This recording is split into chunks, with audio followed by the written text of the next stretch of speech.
Hello everyone and welcome back to my channel. My name is Brittany Simon. We do philosophy through pop culture and we're watching the new Diddy doc. A lot of people have asked me my thoughts about it and I was trying to figure out how to talk about it. You know, what could I add to the conversation? So let's try to learn from real people's mistakes so we can avoid them in our life, and let's see how we can wisely judge the situation for what it is. Obviously, Diddy is a horrible predator. His victims have come forward in droves. This documentary might pay attention to the victims. I don't know. I haven't seen it yet, but I've heard from my viewers that it tries to highlight victim voices. So I think that's really important. I think it's also important that we pay attention to the fact that 50 Cent put together this documentary, which I understand a lot of people love a good meme.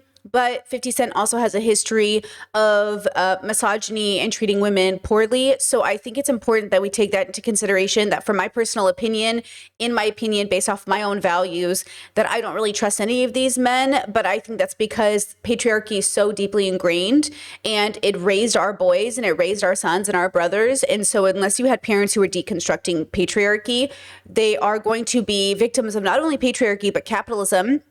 As you might know, 50 Cent is also a Trump supporter. So, you know, Trump is found liable for sexual assault. So now we've got, you know, just a bubble of bad men who I think are trying to get one over the other. You know, I know, like I said, we like a 50 Cent meme and everything, but ultimately these are all men who sort of, you know, I wouldn't want anything to really do with in real life. You know what I'm saying? Okay, so let's go ahead and watch this first episode and see what we can learn. You know what I'm saying? And there's 9 billion people in the world. Dirty business of media and propaganda. I don't know what's happening right now, but Diddy is basically saying, like, we have to make sure the jury's on our side.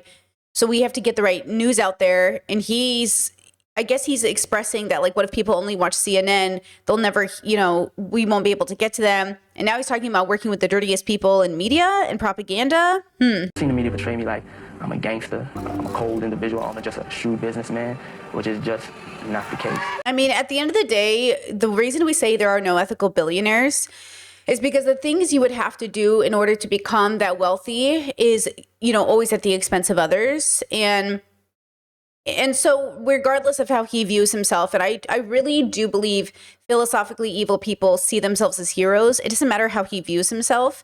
The reality is that in order for him to become who he is today, it would have had to come at the expense of other people.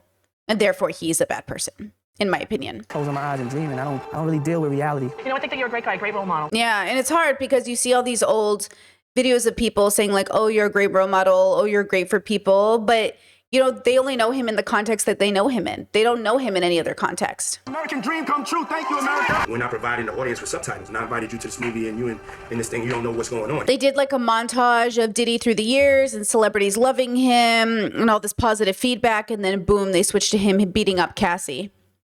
Do you know what I'm saying? Like, there are no excuses for this. There is an explanation, and the solution has got to be that he is not in direct contact with people he can victimize. You cannot put people in front of Diddy that he can victimize, because he will victimize them. Now, it has a whole life of its own. The Department of Homeland Security conducting a raid at a house connected to... If he really was remorseful for what he did, anything that he did in his life, it would show in the way, you know, it would show in his life, in the way that he shows up. Like, the world is a reflection of us as a whole. The world cannot be the way it is without our participation.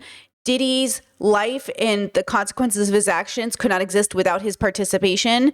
And so, yes, some of us are truly victimized and some of us are victims and predators at the same time. Some of us are a combination of things. But Diddy, had he been truly regretful over what he had done to his victims, especially Cassie, given that we have video evidence, it would have shown up different in the way that he conducted himself. But he's not remorseful. He wants to get away with it, like a lot of men who are corrupted do, like a lot of people in positions of power do. They want to get away with it because that's the whole point. The whole point, their whole goal of reaching some sort of status is to get away with things. I mean, that's the perk for a lot of people of reaching power, is if I'm powerful, I can do whatever I want. Now, let me tell you, I'm not a referee, and I am going to let you professionals look at the situation and come back to me with a solution. He looks nervous. Interesting. I wonder who was filming that. In 2025, Sean Combs was tried in federal court on charges including RICO, sex trafficking, and violations of the Mann Act. He was convicted on 2 counts of transportation to engage in prostitution under the Mann Act and acquitted of the remaining charges, which is why we say patriarchy protects predators, right? He was sentenced to 50 months in prison with time time served. So we've got a shot of Diddy in his like hotel room, which looks like a hotel room. Could be an apartment, I suppose, but I think it's a hotel. And there's cops on the roof next door. And he's watching them, and I guess they're watching him. Yeah, just get little cutaways of them, like looking from the, you know what I'm saying? That's what you Okay, so he said get little cutaways of them looking at him. So he's aware that he's being recorded, it looks like. I guess in some ways he's probably documenting for his own ego as well, right? In September of 2024, Sean Combs had a videographer follow him while he was in New York City. There you go. During this time, Combs was under federal investigation. The filmmakers obtained this footage after Sean Combs was arrested. Okay, there we go. There's that explanation. All of us got to go to the maker, and we will be held accountable for the things we did and we didn't do. This is Kalina Harper, bad boy artist. Don't ever disrespect nobody down with me, motherfucker. Whatever I want to get. Whatever I want, I have to get. What's next? What's next? I gotta get it. I'm not gonna stay fucking down. He's talking about how he's like an inspiration, how when you meet him, his energy is amazing. And this is pretty typical. This is not surprising to me. I mean, I don't think that he rose to fame without a little bit of charisma, as they often have. As much as Trump feels like such a scary and vindictive person to a lot of people, his energy is, you know, exciting and inspirational, and they think he's so funny and he's witty. And I think that a lot of these men are very similar in that sense. There's something about them that, you know, makes everybody, and you know, quote it here, like them. And then of course it takes a lot of work to you know, deconstruct and really look at who they are as people and really come to the realization and acceptance that they're bad people and that you can't just ignore their badness because they're kind of charming. I don't want no problems, bitch. Come on. Hey, yo, dog, what are you talking about? You telling me like I want some bullshit? I ain't on no bullshit with you. So when I first met him, he quickly became the guy I wanted to be like. When you're a leader in that way, it's admirable until you get to the point where you want to control everyone around you. Ooh, when you're a leader like that, it's admirable until you become the kind of leader that wants to control people. Yeah, that's interesting. Like Scarface, the movie. I want the world and everything that's in it. I think that's the problem. We've been talking about this over on the podcast channel, how women's overconsumption is not empowerment. You know, making it in capitalism is not empowerment, but that's what they've convinced you as, in a sense. Now, and I understand, right? Under capitalism in the world we live in, money feels like freedom. But see how money comes at a cost? And you tell me, is this money worth it? And that's why I say, philosophically speaking, money can never be the answer. If money was the answer, Diddy would have been a saint. Sean Combs would have been a saint. You know, money is a tool, and it exposes your character for what it is. And if your whole goal in life is just to make money and everything around your life is money, that is a testament to your character. I think it speaks badly about you. Hey, yo, New York, we fucking did it. Harlem, we did it. Mount Vernon, we did it. It was a mantra that Sean had. Nobody's gonna be bigger than me. Nobody's going to be bigger than me. It was like the more money he got, the more power he got, the more power he got, the more money he got. Exactly. That's the formula, right? The more money, the more power he got, the more money he got. The more money he got, the more power he got. The more power he got, the more money he got. And look what he did with his power. And look what he did with his money. He is the best storyteller in hip hop. She said he's the best storyteller in hip hop. He thinks he's Black Superman. I can do what I want. This is Capricorn Clark, former personal assistant to Sean Combs. You know, there's something about that, right? It's a narrative, a story they tell themselves about themselves. It's a belief they have, and then you believe it too because they tell you the story over and over again, like Santa Claus. If you tell your kids Santa Claus is real and you tell them over and over again, they'll believe it until their world is shattered. If you tell them God is real over and over again, they'll believe it until their world is shattered, or maybe it never gets shattered. Like with Sean Combs, like if he says it enough, you'll believe him until you don't anymore. Or maybe you die believing him. You can't go on for long in life doing the things that he was doing before something eventually happens. Yeah, you can't go on in your life doing what he was doing until eventually something will happen. Eventually it does. And that's, you know, in some ways a little comforting, but see how he never was held accountable for everything he did. He was only held accountable for the things they could get him on, which is like that's the irony, right? Isn't that the whole point of like Al Capone didn't get caught for the murders he committed. He got caught for tax evasion. They've moved on to 1989. They're in Harlem. My year is 1989.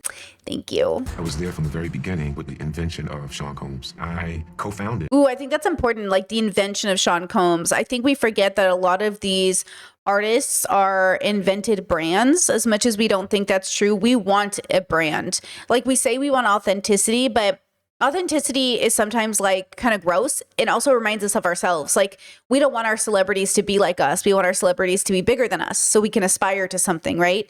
And so Sean, I think in many ways created that bigger than life persona that was relatable and would be on Ellen and like, look how like normal he is, but he's Sean Combs, you know? A very different Sean Combs back then. Sean was 19 when he dropped out of Howard University. Wow. He wanted to be in the flashy, swaggy music industry. Man, he really knew at like a young age, right? He dropped out of Howard, 19, went right into doing music videos, dancing. Like he knew he had the vision.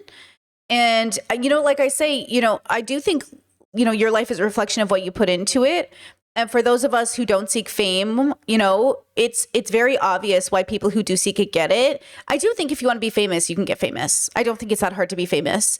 I think what's really hard is to make that fame transfer into sustainability and / real money, right? How many famous people do you know who end up dying in poverty, who end up dying unhoused, who end up dying just, you know, they didn't get the full dream. The full dream is not only to be famous, but to be rich. And then when you have both, though, the question is at what expense does it come? Pop culture mover and shaker at a time where things were changing. Like it or not, rap is here to stay. It has become part of mainstream commerce. There were a lot of independent labels that gave birth to hip hop in the way that we know it today. Heavy D was the biggest rapper signed to Uptown. Excuse me. We got Heavy D in the house with us today. Thanks for coming down. So they're going through the history of hip hop, R&B. They're going through the history of music.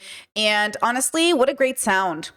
Man, music had such a good sound. Like, I really love the way music sounded in this era, but probably because like I grew up with older siblings who were born in the early 80s and I was born in 89. And it's just like, it's such a beat sound, but the way, even the flow of the rap is so specific. I really like it. I still like rap today, but you know, it's just interesting. But I love a history of how things come about because it's just a reminder that, you know, something had to happen. But this is why I say I don't think being famous is exactly hard. I think what you know what you're doing, you know how to give the audience what they want. And as long as you give the audience what they want, it will come back. I think the dilemma is if you give the audience what they want, does it come at the expense of you or the community? So like with in real life streamers, you'll see a lot of these boys rise to fame. They'll make millions of dollars.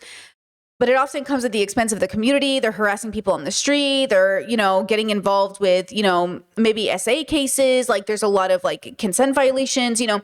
And so that always plays a role is, can you be ethical and rich? It doesn't seem so. Can you be ethical and famous? Also very difficult. You know, it's very difficult to rise to prominence in this world with the way that it's set up. And so I think Sean probably, I'm assuming, in his mind thought, you know, this is just what everyone does, which is usually what I heard growing up, you know, from especially men, which was like, well, this is just how the world is. This is just how the world works.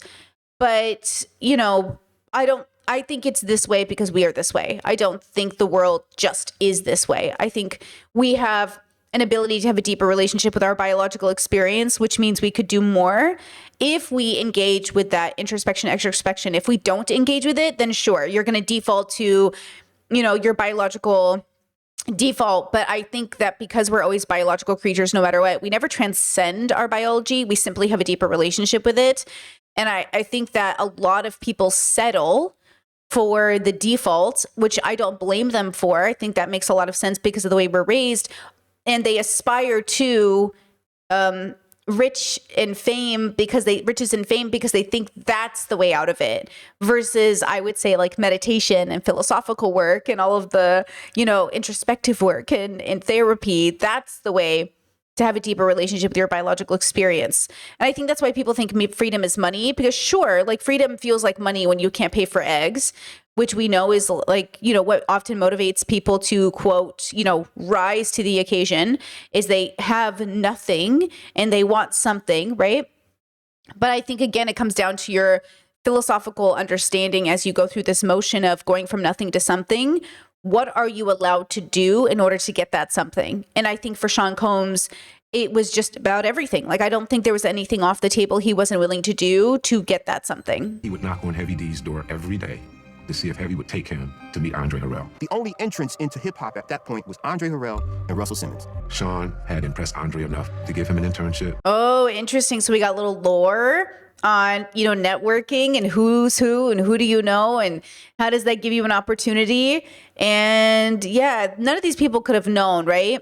Or maybe they did. I wonder how early in Sean's life people saw in him the version of him we know today. I worked with Sean as an intern at Uptown.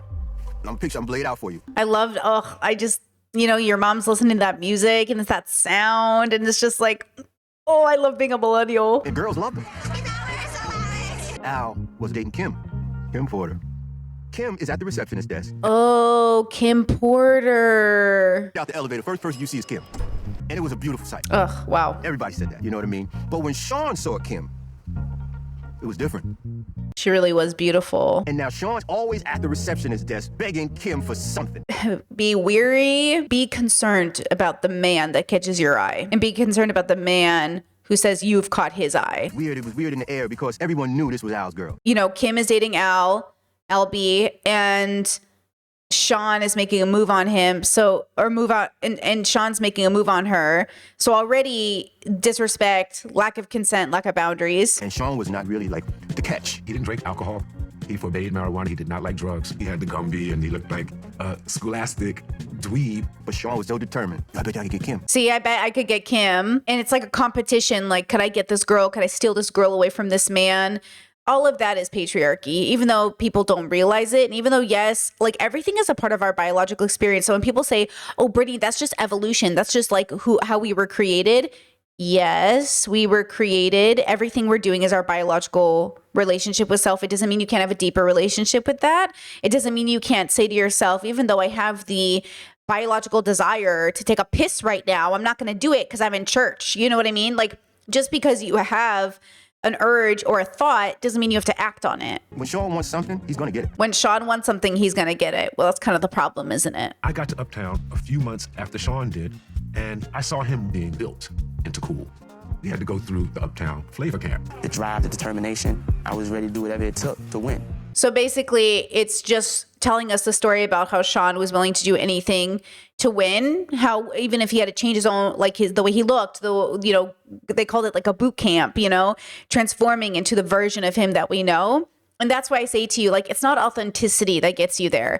It's a deliberate attempt to brand or create an aesthetic that appeals to an audience that you maintain and keep. First task we had given him was just go get a tape 10 blocks away. He came back in 2 minutes or something crazy. And I remember I was on the phone and I looked up when he came back. I was like, how'd you get there so fast? And he said, I ran. So he was determined. He was determined and he had a focus and a goal, and it was going to come at any expense needed to have that success.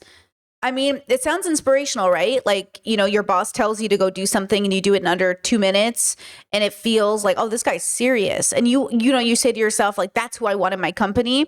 But the question is the determination of one man who's willing to do something under 2 minutes the same as a man who's willing to do whatever it takes against other people in order to rise to fame?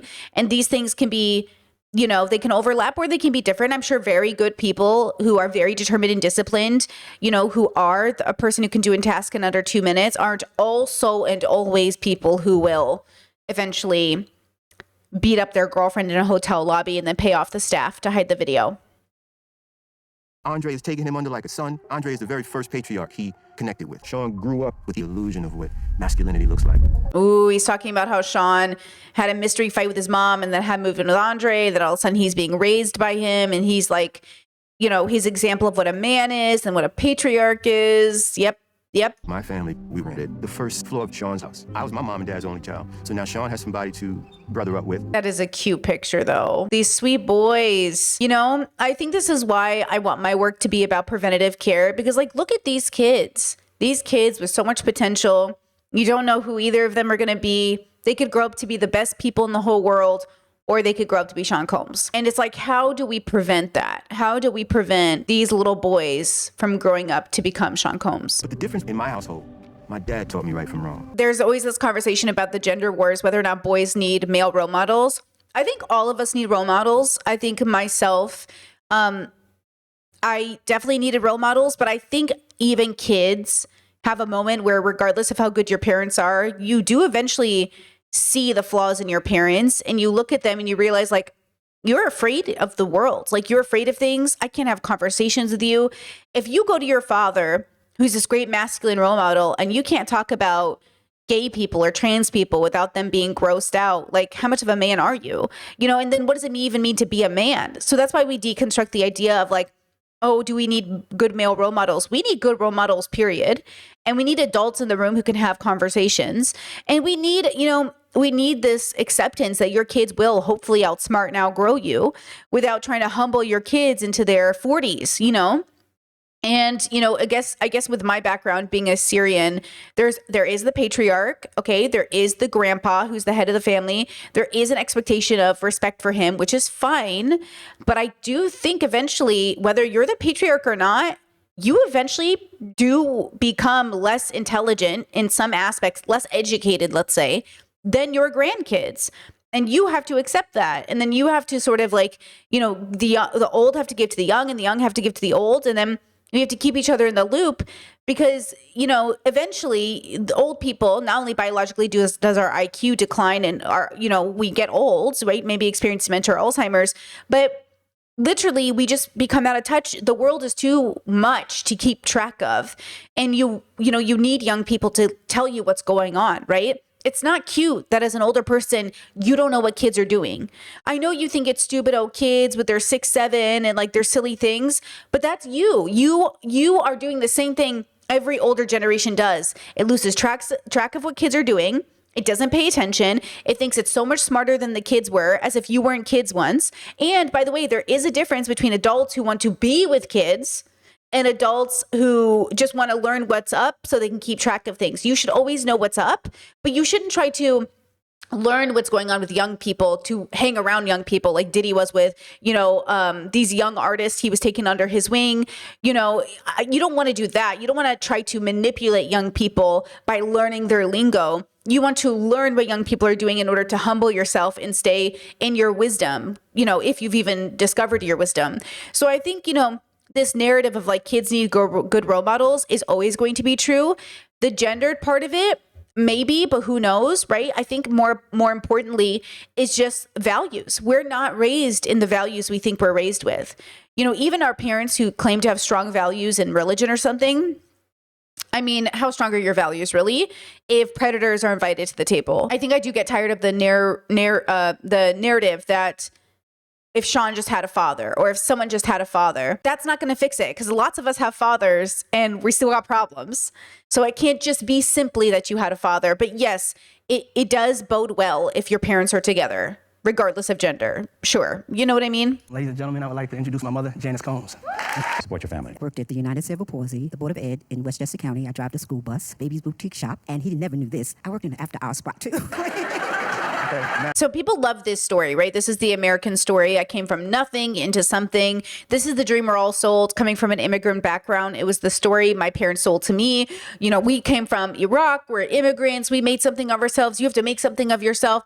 You were born in the greatest country ever. You got to make something of yourself. This dream right here of your mom being interviewed and asked, like, what were you doing? How hard were your work? This is what I was sold as a young person of being the American dream, which is why you'll have really, really privileged kids talking about, oh yeah, I grew up with a rough background. And like they did not, because they also want to have this dream because this dream sounds nice, even though technically it's kind of like the bad dream.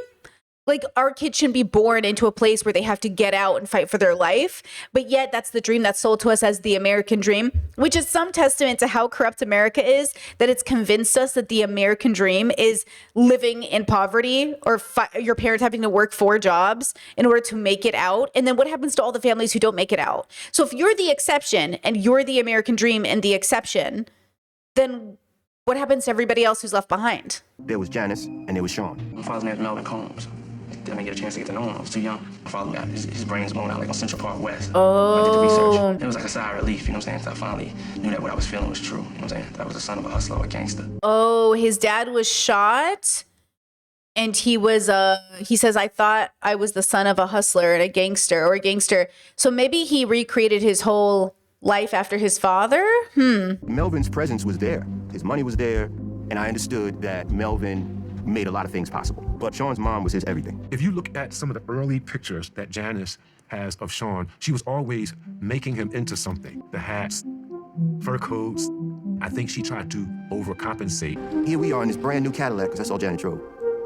She's making stops here and there. We knew the drill. Just sit there, I'll be right back. She ain't turning the car off. Interesting, this insinuation so far of the documentary is that Sean grew up in kind of a different kind of home, that even his mother had connects, his father died having, he was a hustler, and that there was something different about this family, which would kind of make sense that Sean grew up being who he was. Like, I mean, criminal families are a thing. I don't know why we're not pretending they are.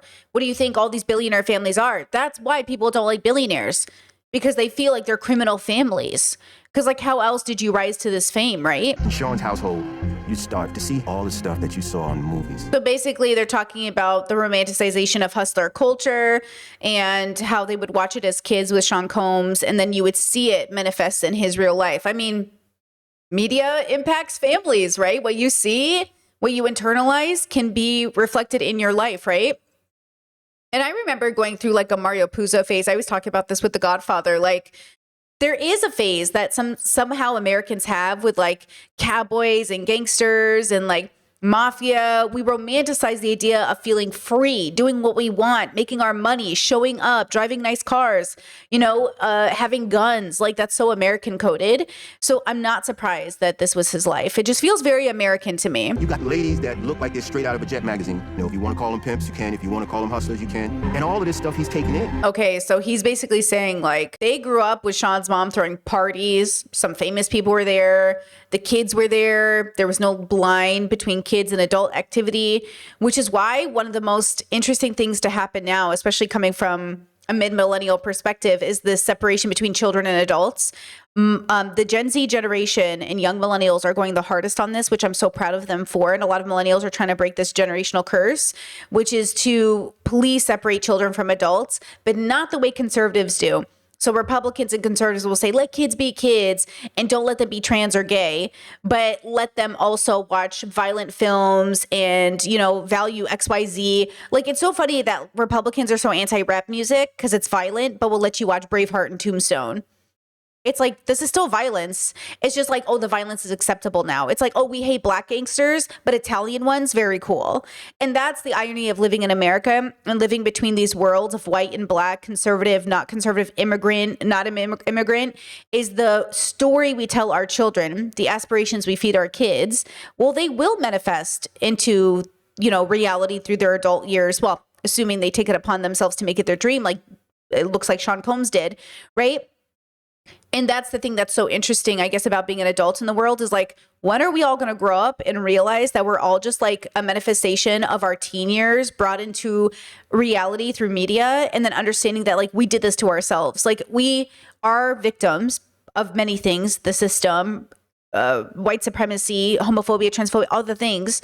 And the world is a reflection of us as a whole and can't exist without our participation.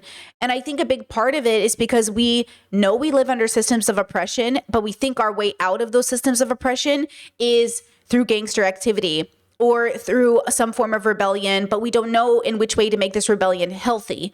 So the question is, can we find wisdom to make the rebellion joyful and healthy for people, or does it always have to come at the expense of people? And this, this is the conversation about liberation that gets messy. Is obviously, I think philosophy is a liberator. If your philosophy is about deconstruction, really harm reduction, really understanding that we're animals on a planet, really understanding that the world is a reflection of us as a whole. Yes, I think the solution to the world's problems is philosophy, but it's just because philosophy is the love of wisdom, because philosophy came first and everything came second. So it feels to me like we should go back to the foundation. But if your foundation starts 12,000 years ago in the Bible, or if your foundation starts 2,000 years ago in a book, or if your foundation starts 100 years ago in a cult out of whatever, that's going to make it really difficult for us to agree on the foundation of our beginning. So from the movie screen to the home screen, these are the makings of Sean Combs. And from the movie screen to the YouTube screen to the TikTok screen to the book you've read to the newspaper you've seen to the radio show you're listening to, into your subconscious, into your life. So listen, I love engaging in media that is fictional and fantasy and it doesn't matter what the topic is, it's taboo, whatever, but I know the difference between fiction and reality.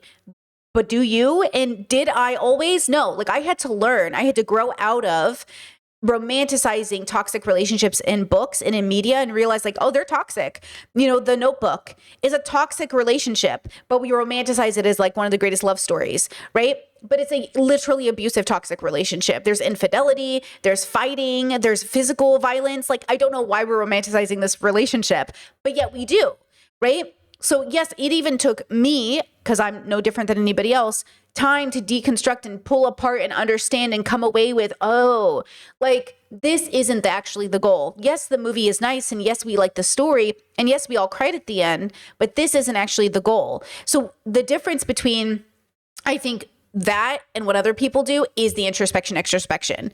It's actually engaging with like myself, introspection, and everything outside of myself, extrospection, and actually saying like, is this my values though? Is this a relationship I want to pedestal? And is this what I would, want for my kids? And that's really the question, is like, are parents willing to say that I want better for my kids? And are they willing to admit which parts of their life were actually bad enough that they wouldn't want their kids to repeat it? Because I see in my family a genuine struggle for my parents to sometimes understand that the parts of their life that they either ignore, don't acknowledge, or won't talk about, or even the parts of their life they think are good, are actually the parts of their life that I don't want to repeat either. And that's the problem, is like, we can't talk to the adults in our life because they don't want to feel embarrassed about their choices. They want to be like, I did well for you. I paid bills. I provided for you. I was a good person. Sure. But you weren't a perfect person and nobody is. So let's talk about those imperfections. But it hurts our feelings to talk about it, right? I mean, and I think that's why men like Sean Combs, men like Trump, they build like a security, a safety net, a narrative around who they are, the hero they play in the story, to protect themselves against the reality of what they've done. Because they've done a lot of harm, Got a lot of beatings too. His beatings made me scared. Oh, they're talking getting beat as a kid. If you come from a household that spanked you, that hit you, whatever. That's another thing that I wish our parents would like deconstruct, the need to hit their kids and like how bad that was for us. You know what I mean? Just didn't make any sense for a big grown adults to beat on small children, right? Like you're so much stronger. You could kill us if you wanted to. And then for you to even engage in corporal punishment or physical beatings is crazy. But apparently Sean Combs really got beat so hard that even he was scared of them. But when he got his beatings, it wasn't a joking thing.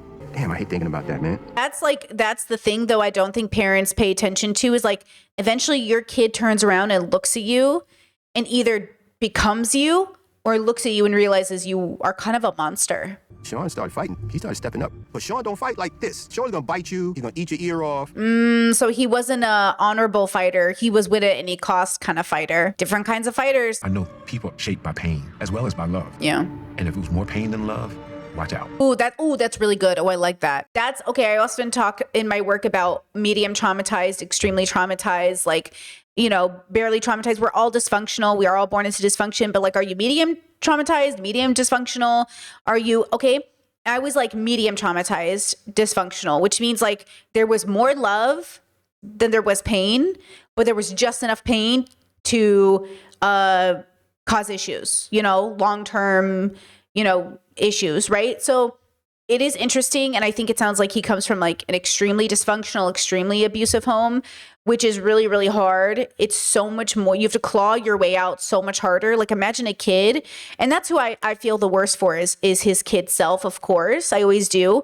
But he's not a kid anymore. So the idea is not to give all your empathy to Sean Combs. The idea is to give all your empathy to the babies being born right now, to the kids in school right now. It's why kids are so important, because they become our future adults. They become our future parents, your child's boyfriend, your child's wife, your child's, mother-in-law, sister-in-law, whatever. Like they become the future and eventually become the president, and they join Congress and they become your representative, and, they become your teachers. They become the next generation. So you have to put all of that effort into those kids. And, neglect is so prevalent globally. And it's so ignored and just expected, and especially with the economy the way it is now. And that's why I say to you, deconstruct this desire to even have children in the first place so you can make sure you're ready to have them. I really feel like the best decision I ever made as a mother is not to have kids. And I would have been a great mom. I really would have loved being a mother, but I know I made the right decision not becoming a mother. But I also think like my job now is to become like a really good aunt and make sure that I show up the way I should for my nieces and nephews, because they're going to need it.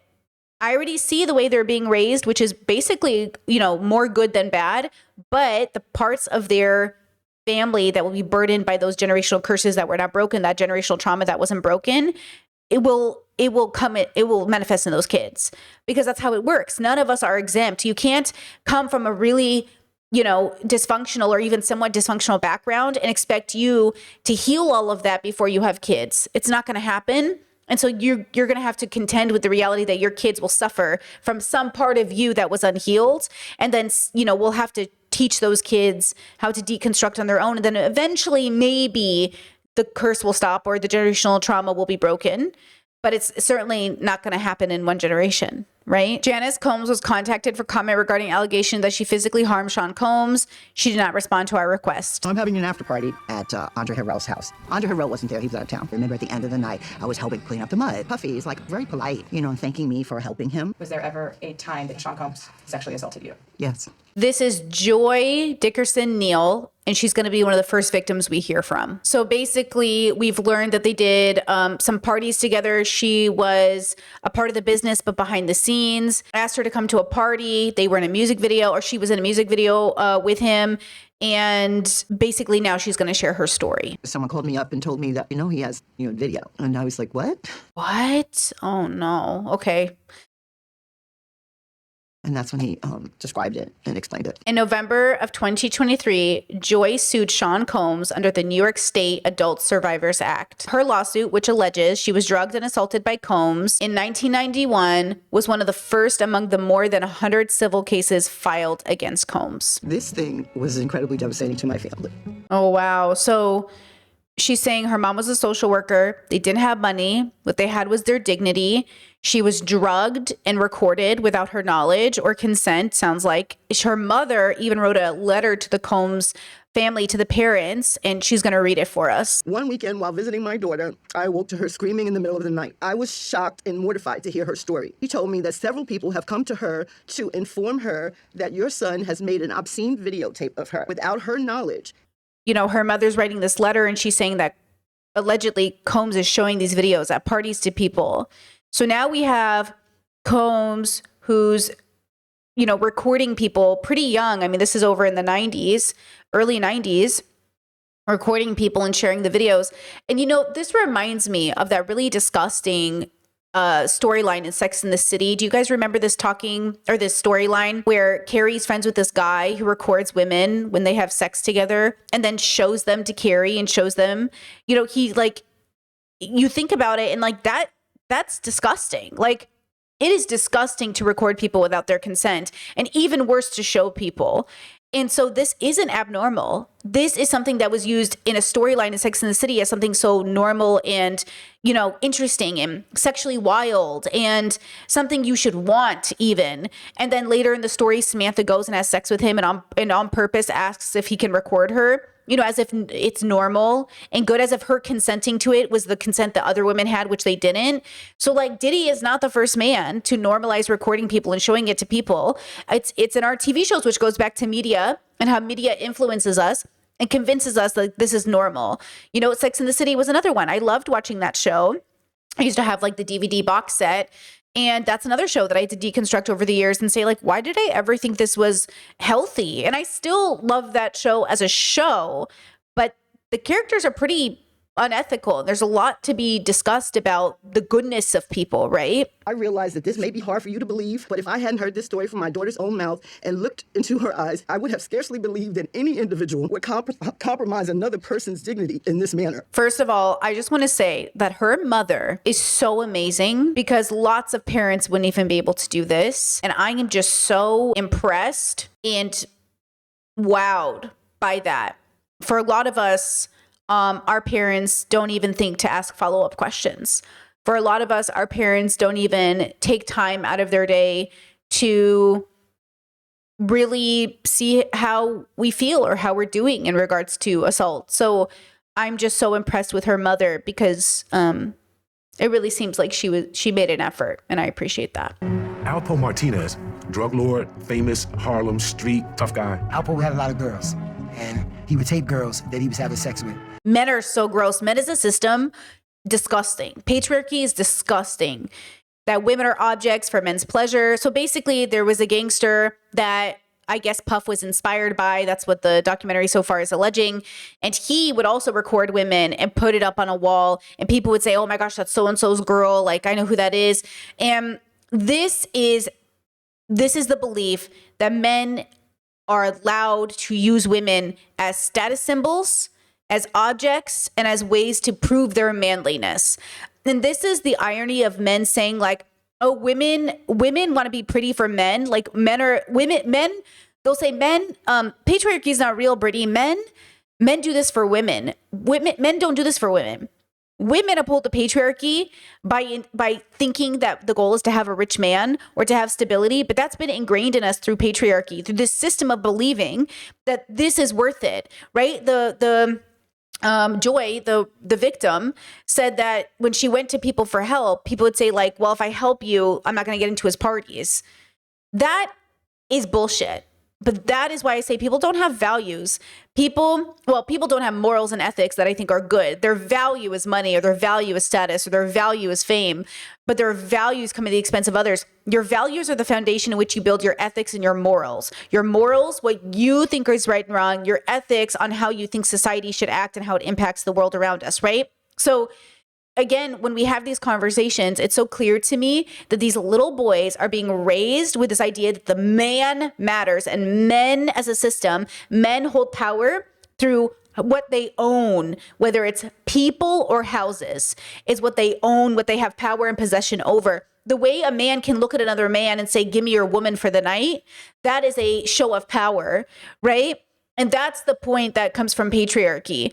And this is why these stories time and time again are always about men belittling other men by using their women as like an exchange. Like, give me that house, I really like it. Give me that boat, I really like it. Give me that woman, I really like it. You know what I mean? So I'm not surprised that Diddy was inspired by some other loser in the community and then followed suit. You know, saw what he did and said, I want to be that, and then became that. And that's why I say it's so important that, you know, you talk about male role models and how important they are. Well, if the male role model is a piece of shit, you're going to model a piece of shit. So you have to be a good role model, not just a man, but a good man. Okay. Not just a woman, but a good woman, because you can role model the wrong things. Right? You can model the wrong things. What Sean saw was, I want to be looked upon in that way, as someone that has that type of stature. All his life, he's been trying to honor a man he believed was a famous Harlem gangster, and that gave his father a mythic presence. I ran into him one day. He got on his knees and swore he did not do this thing to me. What? So she confronted Sean one day. He got on his knees and said, I did not do this thing, but is there not a videotape? This is Joy's journal. He went to the Maxwell house with Sean. Puffy said he didn't do it. And that is the very last time I talked to him. I mean, why would he admit it, right? I really feel for her, man. When I saw it, I vomited right there on the street. You are really raising your hand in victory, and I'm living in trauma and defeat. As of airing, the civil case filed by Joy against Sean Combs remains pending. In a court filing, Mr. Combs denies ever being alone with Joy or engaging in any sexual misconduct. He vehemently denies any allegations, calling them false and salacious. Travel for Sean Diddy Combs. Another new lawsuit. Sexual assault, drugging underage girls. Just silly bullshit noise. They're sitting together. This is his stylist. He's riding a bike through New York. It looks really cute. The vibes are vibing. But then it's 2024 and he's talking about they're all haters. There's nothing about this. There's no way. But I know, and you know we have predators in our own families who everybody has a story about why you just don't understand them. And it was a different time and a different culture. And you just had to be there and you don't get it. And then you think about this and this is exactly it. Like, yeah, oh, you'll come up with any excuse or explanation for why, oh, they're not as bad as you think. They're just a product of their time. But whether they're a product of their time or not, they still did a bad thing. It doesn't change the badness because it's a different time. They ain't breaking me like you said. If you don't mind, one picture, please. Yeah. Sean was destined to be famous. He said Sean was destined to be famous. He's taking pictures with fans on the street. Yeah, I really, as somebody who used to think when I was really young, I thought maybe I'd want to be famous. I see it now and I just see like something like evil almost. Not that I think fame is evil, but I do think you have to be pretty You have to do pretty bad things to be famous, I think. I think it's really hard to be famous and stay ethical. And we know this. We know this when we learn more about celebrities. We learn this about famous people. Like, is there really a perk to being famous? I mean, sure, you think money, but like, you don't need that much money to be happy. You know what I mean? You know what I mean? And then I keep thinking, I see all these celebrities and I think, like, how much money is enough before you stop selling out? You know, how much money is enough? We talk about liberation and coming from nothing, and you see all these like communities rise to fame and try to, they think liberation is making it through capitalism, but capitalism is, you know, it is what's hurting everybody. So it's like, is this liberation if it comes at the expense of a different minority group or a different group? Like, that's what's so ironic is like, we think success and liberation through capitalism is getting to do oppression to others the way we were oppressed. It doesn't make sense. And I always like seeing people entertain. And I thought, you know, over the holidays, I just wanted to throw a celebrity basketball game in Harlem.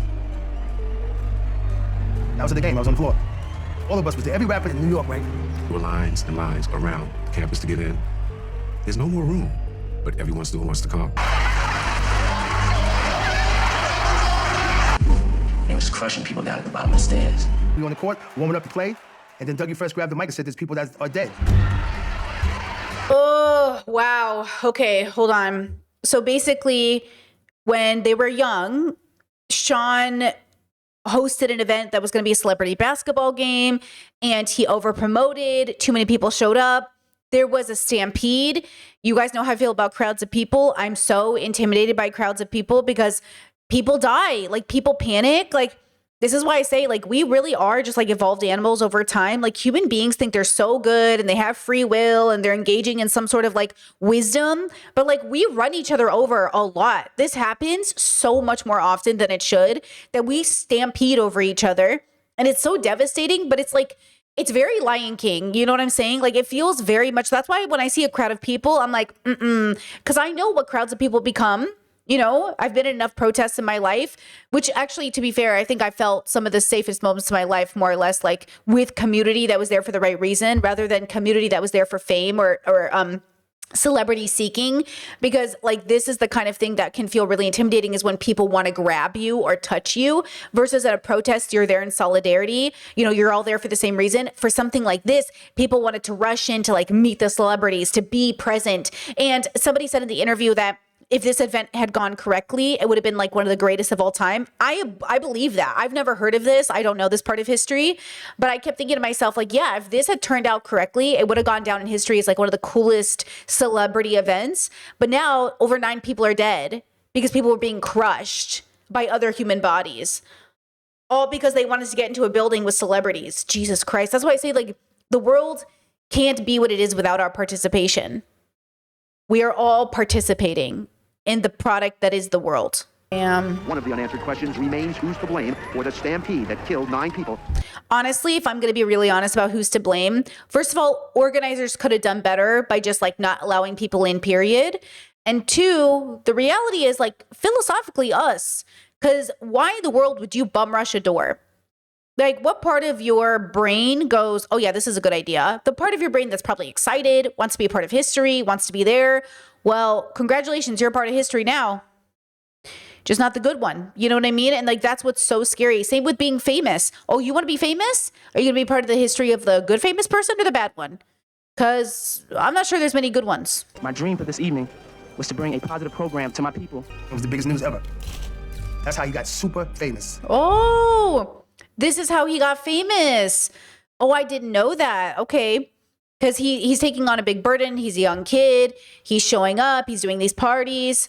Oh, interesting. And you know what's crazy? I always think about this when it comes to like Hemingway and all those people. These are just like groups of friend groups that all kind of got famous in their right, but they were all kind of just like friends. Same thing here. Like, yes, people are famous, but all just like friends in your neighborhood or friends in your community. And that's what's sort of interesting. Even like you think of YouTube celebrities, like these people are all just like faux friends, casual friends, networking friends, close friends. It just depends on the relationship, and they rise to fame. But that's all this is. These groups of people getting famous together. They're just a bunch of kids who see the other person getting bigger, like Sean did, and saw these people and said, I want to be a part of your group. Let me in. You know, I want to rise with you, and I want to be somebody too. And that's why, you know, group activities work really well when they work well, because the group brings each other up. It's why on YouTube, even you'll see like different cliques on YouTube and they all rise to prominence. They bring audiences with them. You know, it really works. But again, what does it come at the expense of? Freedom, your own image, identity, infighting, murder. Sometimes people kill each other. That's really how I started to become famous. It was through a tragedy. And I saw Janice question Sean. He's going into this music business thing. He just left school. And I saw him put his hands on her, call her a bitch, and slapped her. So his mother started questioning him, like, is this the right thing to do? You just quit school. This horrible tragedy happened. And he said he saw Diddy grab her, call her a bitch, and slap her. Bro, if you even look at my mom the wrong way, you are in trouble. Okay? If you even look at my mother the wrong way, you're in trouble. Like, in terms of just respect of your mother, absolutely not. The audacity, the idea of any of my brothers putting hands on my mother, oh my gosh, how offensive. How deeply, deeply offensive. Oh my God. You're gonna get beat by 7 of the 8 brothers, okay? If you're the one brother who ever put your, oh my God. He's not looking back. The filmmakers reached out to Sean Combs regarding accusations that he physically harmed his mother. He did not reply. John Puff Daddy Combs and sponsors claim no responsibility in the tragic chain of events that claim 9 lives and injured. The brass that afforded Uptown its distribution money wanted Sean out. I saw Andre fight and fight to keep Sean in. And he did. The importance of leaving a legacy behind is we need more adults out there that's going to teach the young, such as myself. How Diddy just said, like, oh, he's not an oldie who, like, basically is afraid of the youth. He, like, knows what the youth is. He's got to leave a legacy behind, which is kind of like what I said earlier about the old and the young working together. Except the difference here is the young can feel entitled or arrogant and think they're wiser than the old. The old needs to be the wiser. The young needs to be the new. But if the young people are wiser than the older people, we've made a mistake. But also, if the old people don't understand that young people have something to teach them to inform their wisdom, that's a mistake. So it's kind of interesting. Sometimes these kids come in, they think they're so much better. They think they're wiser. They think they know better, but they're just ignorant. They're naive. They're kids. And at the same time, though, there has to be a balance. Andre put his trust with Sean. I basically styled and come up with the images and design most of the clothing for all of the artists. He did have a good ear for what could be a hit. Yeah, it's interesting. So they're talking about Puff's legacy, working with a boy band and a hip hop group, and bringing them to prominence, and how that eventually rolled into Mary J. Blige, which we obviously all know. And, you know, Puff's intuition was good when it came to putting the image together and listening for sounds and knowing a hit. And I do actually think this is an incredible skill. Like, I will never underestimate a person's ability to fashion someone, to build a brand, to market somebody. You could always benefit from somebody who can package you up and make you digestible to other people who don't know you, because it is hard for people to all of a sudden see you and decide to like you. Like, it's very hard. At the end of the day, if you're a public figure, even if you're an author who no one even knows what your face is like, you still have to be packaged into something. As much as we don't like J.K. Rowling because she is a transphobe, J.K. Rowling was known as J.K. Rowling because they thought nobody would read a book about a little boy, Harry Potter, if it was written by a woman. So she went by J.K. Rowling because people are misogynistic. And this is what I'm saying. Like, we know the audience, as much as the world says they don't want to be misogynistic. If the marketers know the audience won't pick up a book written by a woman about a boy, then they have to market it in a way that feels like a boy wrote this, a man wrote this. And that's why I say, like, we are a reflection of the world as a whole. And these celebrities and these famous people and these billionaires and these things, they are giving you what you want. You just don't know you want it because you don't want to believe you're the kind of person who would be racist and not want to see a black family succeed, or be homophobic and not want to see a gay person in a TV show, or be transphobic and not be, exhausted by seeing trans people represented, or you don't want to be a person who thinks of yourself as bigoted even though you're confused about why there's a Muslim on your TV, or you don't want to think you're a misogynist, but then when there's a woman superhero, you can't help but cringe. It's like, you want to believe you're better, but these marketers, these people, they know what you want even before you know it. And that's kind of the point. Or they form, or they convince you, because like They do also influence you, yes, but they influence you by exposing your vulnerabilities. So if you are afraid of what your body looks like, they're going to sell you insecurity and tell you this lipstick is going to make you feel more secure about your lips. You know, Kylie Jenner think her lip kit, even though it was most likely injections that got her lips, right? We know this now. She's going to say it was her lipstick. And then you're going to go buy her lipstick and wonder why it's not working for you. And then you're going to buy more of her lipsticks thinking maybe it's a different color that will work for you. And then all of a sudden she's a quote, you know, billionaire, not billionaire, billionaire. You know what I mean? So again, it's like we know how it works, but then we keep falling for it. And it's kind of interesting. And that is the struggle with humans. So philosophically speaking, I do think we are just like animals on a planet existing in a world. And then we have somewhat access to like what we think of and perceive as free will. But the truth is like, how free are you if like a flash sale works on you? Like, how much free will do you really have if they get you every year on Good Friday or on Black Friday, Good Friday, Cyber Monday, whatever, you know, like how well informed are you? Is if, you know, that's what I'm trying to say is like, we say we want these things, but you know, I'm not sure. So Diddy rising to fame or, you know, becoming who he was is not that surprising to me. What's that quote from Ta-Nehisi Coates? He said, to Ezra Klein, he said, disappointed but not surprised. Disappointed but not surprised, you know, about Diddy rising to fame. So my name is Puff Daddy, Vice President of A&R and Arts Development for Uptown Records, which brought you the hits of Jodeci, Mary J. Blige, Heavy D and the Boys, Father and C, and you know, on and on and on. I thought it was a genuine friendship until I see that this game is being played. You got an agenda. Misa, he was trying to court her after we broke up.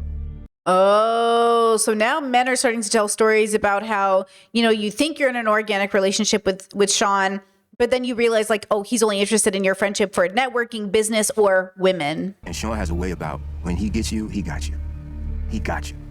And now you become property. Me and Misa were just friends, but he wanted to make sure that there was no calling and me being friends with that girl. Sean's jealousy, it got to the point where he put his hands on her. It's really horrible that so many people knew he was putting hands on women, including his own mother. And yet, you know, he was able to rise to fame, make connections, get on Ellen and act like he was a sweet guy, you know, work with Justin Bieber, do the whole thing. Right outside of Uptown Records, they're fighting in the street and he's beating her into the car well. Jesus Christ. And this is why, you know, predatory behavior in our religious institutions, at our schools, you know, in places of vulnerability where kids should be protected the most and adults are predatory, you know, being predators towards them. This is, again, like not surprising. It's disappointing, but not surprising. And this is why I say, you know, everyone wants to talk about protecting kids, but nobody wants to admit they've invited the predator to the get together. Everybody talks a big game about protecting children, but nobody actually wants to end the friendships with people or put people, you know, open with boundaries with people that are going to cause direct harm. And that doesn't always include like sexually, right?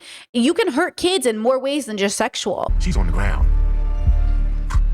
And people are pulling him off of her and separating her. You can never justify getting into a physical altercation with somebody where, you know, it's this kind of physical altercation, right? This is a very specific case. There's a lot of different kinds of physical altercations, which we understand why they happen. Two people fighting, two people squaring up, you know, people like getting into it. But generally speaking, we don't want to be fighting anybody. But when there is an altercation in which it is like a domestic violence or intimate partner violence, it's a very different type of violence.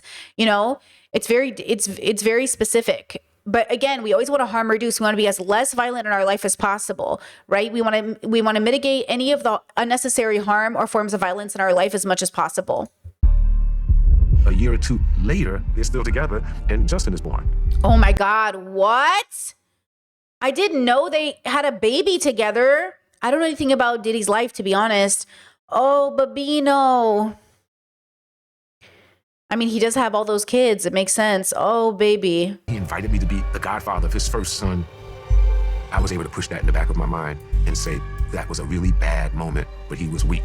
And I wondered when and if he would stop being friends with Diddy because he's known him for so long. See how we do that? See how we convince ourselves? I've done it with other situations in my life where I'm like, well, I knew them as a kid and I knew who they were and they were so sweet and this was just a bad moment for them. And, you know, people have moments of weakness, which is true if I'm your therapist, but I'm not your therapist. I'm your friend and you're around my kids or around my family or around my family or you're dating my friends. Like at the end of the day, like we have to stop doing this and we have to acknowledge and examine that, you know, people are fucked up. Human beings give themselves way too much credit. We are fucked up. We're not, you know, we're all good in the sense that we're all trying our best. I think we really do.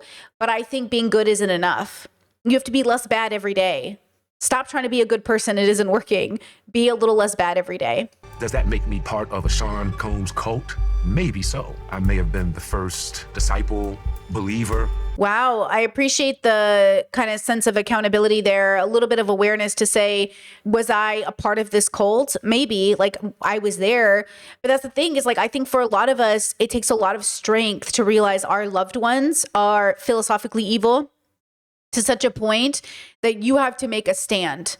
It's really hard though, because you're the only one, you're often alienated, you lose your sense of community, you can't go to get-togethers because as much as you'd like to believe the rest of the group is going to support you and alienate the one bad person, often you will be alienated. And so it's you losing a community instead of the predator leaving the community. That's often more or less what happens. Everybody now is looking for this kid because they all have artists that they have to get to the top of the chart.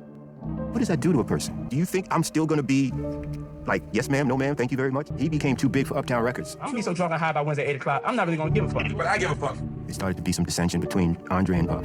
Andre was the king, and the intern was taking his place. Andre called me into his office. He tells me just like this. He says, dog, I just fired Puff. Okay, so Andre and Puff start fighting for control. Who's gonna be in charge?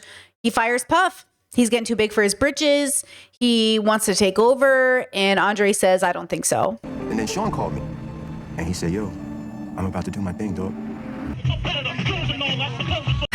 Christopher Wallace, the notorious B.I.G. Here it begins. Here it ends. And I'll just say, once again, as much as these men, including Tupac, were culturally significant and made some great music, they obviously also suffered from an incredible amount of misogyny and arrogance and patriarchal beliefs. And that's the dilemma with pedestaling people or not acknowledging that like we're all products of the system.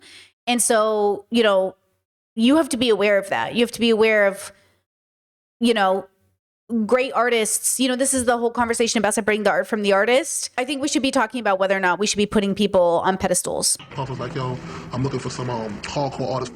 He's ain't tired of doing the Mary shit. Jodeci said he want to do some hard shit, some street shit. Sean signed Biggie in 1992. People didn't know. We had to produce Biggie's album for Uptown. But when Andre fired Puff, they fired him with a caveat. I'm letting you go, but I'm gonna let you take Biggie with you. Oh, they got to take Biggie. So they fired Combs, but he could take Biggie with him. That's kind of insane, actually. I wonder if in some ways Andre did that as a way to say to Sean, I love you. You're still my protege. I'm still your mentor. But, you know, because it's not like Sean needed it in a sense, but also Biggie's such a big deal. Or maybe they didn't know how big of a deal he was really going to be yet, right? So they couldn't predict it. But also at the same time, brings into question a lot of the things that I feel like I know about Sean and Biggie, so now I'm a little confused about some stuff, but okay. He has discovered Whitney Houston, Carly Simon, Aretha Franklin, and a long list of other pop stars who thrive in the world, according to Claude. Whitney Houston's another one. Love Whitney. How different would her life have been if she wasn't with the people she was with? Would Whitney be alive today? Imagine a world where we get a healthy and alive Whitney Houston, and that world could have existed outside of the system and structure that is men and patriarchy. The first ones that we played was Gimme the Loot. You got the goods, and I bought into his vision. I didn't want to just make records. I didn't want to just make money. I wanted to make history. Well, you sure did, buddy. Be careful if this desire to make history also comes from patriarchy, because those we remember throughout history are not exactly the best people. And Sean gave me 25% in stock, and his mother Janice had 75%. He did not put the company in his name to protect him from paying families at CCNY. Oh. At the Stampede? What? And I saw from that moment on, Sean had shifted in his personality. Wow, that's so ruthlessly capitalistic of him. How ruthless. So much for caring about his community. Interesting that he said he put that event on for his community, but then when people in his community died, he didn't want to pay out to the families or help his community. I didn't see any more of the Mount St. Michael teen Sean. He had become more like the person I see today. Ruthless, business, billionaire, corrupt. I think that he had this thing with strongmen, and he had a thing with wanting to be one, but not positioned to be one streetwise, but positioned to be one industry-wise. And they call that a paper gangster. Oh, ooh. This man doing this interview is so interesting. A paper gangster versus a street gangster. He was made to be with the billionaires. I mean, that's what like Jeff Bezos and all these people are at the end of the day. This is what Trump wants to be, right? Like, that's the game they're all playing. Nor am I involved in any of that shit. And so as he's paper gangstering, he's also trying to street gangster too. Oh, he was trying to do both. That attitude is absolutely a no-go. Throwing shit, yelling, throwing tantrums. Look, we all have bad days. People break shit. But this on a regular, this as a part of your personality, absolutely not. This on a rare occasion, when you're having a really bad day, because you know what I mean? Like you doing this like 3 times in your whole lifetime, it's one thing. You doing it all the time as a part of your personality, absolutely not. That's a good way to get your head filled up to think that you're just as gangster as they are now, without even having to pop your gun off yourself. So Misa and him used to be friends, right? Misa and Diddy have a baby. Misa was hanging out with him as a friend. Diddy sees it and comes right away, swings on him. You swung on me? You putting yourself in jeopardy, knowing you can't whoop none of us. So now I'm like, yo, let's go around the corner, because I'm respectful enough. So he actually gets in the car and we drive around the corner. And he just said, yo, sit down, I want you to hear something real quick. And that's when he played in the Biggie Smalls album. Yeah. So instead of getting into a fight, he's like, hold on, listen to this record. Biggie had a slow start, very nervous at first. Oh, a slow start. Interesting. You never know. At the time, that West Coast thing is happening. So we began to look at what they were doing, and Tupac was like a shining star. Yeah, the more I learn about these men's histories, just disappointment after disappointment. Tupac especially, given his record, and I know people want to defend him, but at the end of the day, like, men create the environment that allows bad men to thrive. Women create environments, often mothers of bad sons, create environments where their sons get away with stuff, right? Always at the expense of women. That song, I Get Around. Sean was just mesmerized by that particular song, the structure of it, the video and the visuals. And the next single was Big Papa. And that dropped and it took us over the edge with Biggie. That's what I mean. It's such a good, the beat's good, the sound is good, everything is so good. I'm not even going to deny it. It's so good. It just like, it feels so good. But I wish it wasn't tainted by all this fucking shit. We had Ready to Die before it came out. All of their albums have little boys on the cover. Album after album, just like a little boy. These poor children. Notorious big album release party. It was so fat in here. Never seen someone more excited for someone else's success. So Biggie and Tupac, friends. Tupac believed in Biggie. Interesting. Pac was developing thug life, this ideology of taking back our communities. And this is the point. Tupac is considered an activist and somebody that people really resonate with and believe he cares about Black culture. But, you know, I do spend a lot of time on Black TikTok, specifically from women, and Black women are exhausted at the praise of these Black men who get boosted in the community as being, you know, quote, saviors of the community, only for it to come at the expense of women. So for Tupac to have been engaged in that sexual assault of the woman he was involved with at the time, even though he says he wasn't in the room when it happened, he knew what was happening to her. He walked away and let a bunch of men gang her, basically. And so, you know, when you think about that, and you think about that these are the people who are going to save the community, you have to wonder, like, is this the best the community has? Obviously not. But I think the reason the best never rise to prominence is because we live in our patriarchy. It's interesting that, like, Black women are considered the backbone of the Black community in some bubbles, but yet are given none of the credit for the success of it. They're only given the blame for, like, quote, the fatherless homes, as if the fathers weren't the ones who left, i.e. men, right? Men avoiding their responsibilities, men going around and getting girls pregnant, men, you know what I mean? So it is like irony sort of that people can't see that this is patriarchy. Patriarchy allows men to rise in place of the women who are actually helping the community and getting all the credit for the good while tainting the well. Sean was insanely jealous of Biggie and Pac's friendship. You know, when I was around Big, I felt like he really loved me. I felt like if I left the room, he wasn't gonna say nothing bad. Or This man is jealous. Jealousy, a fear of losing something, envy, a desire to have what other people have. He was jealous. He's got abandonment issues. Imagine if he had gone to therapy. This man has abandonment issues. He's probably one of the only people I had really trusted, like, for a long time. You're my artist. You're my best friend. You're writing this song for like 30 motherfucking days. I pay you. You work for me. So basically, Diddy uses his power to control people and to make people feel close to him.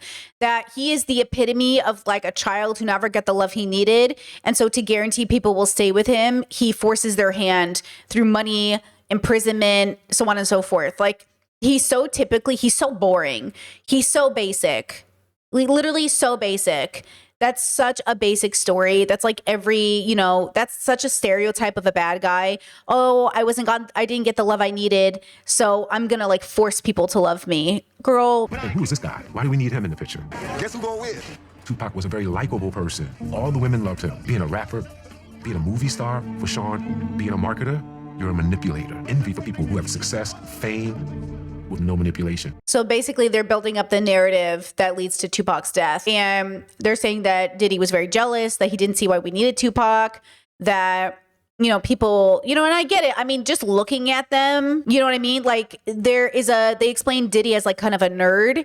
Like he does look like a nerd next to Tupac. I mean, Tupac looks like a literal model. I mean, look at him. You know what I mean? Like he's got that sensitivity too that women really like he feels sensitive, like he feels the right kind of feminine and the right kind of masculine. And like, that's so attractive to women. I mean, Tupac, this is why it's so hurtful what he did to that woman, because like in so many ways, Tupac is branded as written by women.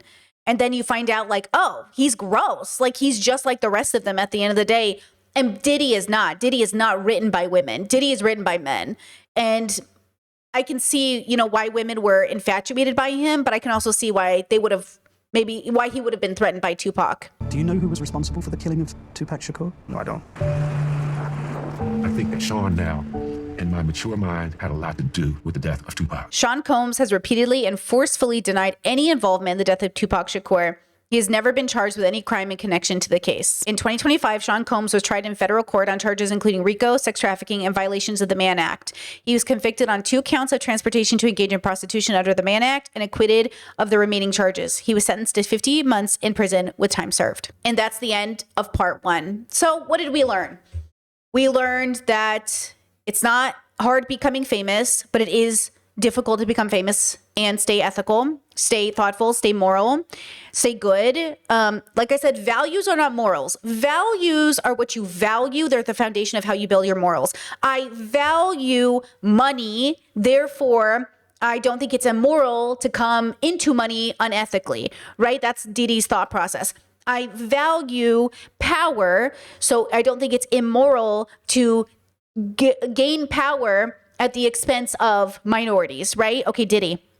I value my position as a man over women, so I don't care and don't think it's immoral to use women as objects, right? And film and abuse them and treat them as objects to and with the community, right? So you have to remember that your values are not your morals. Your values are the foundation in which you build your morals and then your ethics. And these are different things. These are subjective things. I don't believe in objective morality because I don't think there's a God. I don't think there's an objective universe we have access to. I don't think there's like someone pulling the strings. I don't think that. But I do believe we need to aim for our philosophical joy. I do believe we can be better. I do believe in humans' ability to have a deeper, more profound relationship with our biological experience.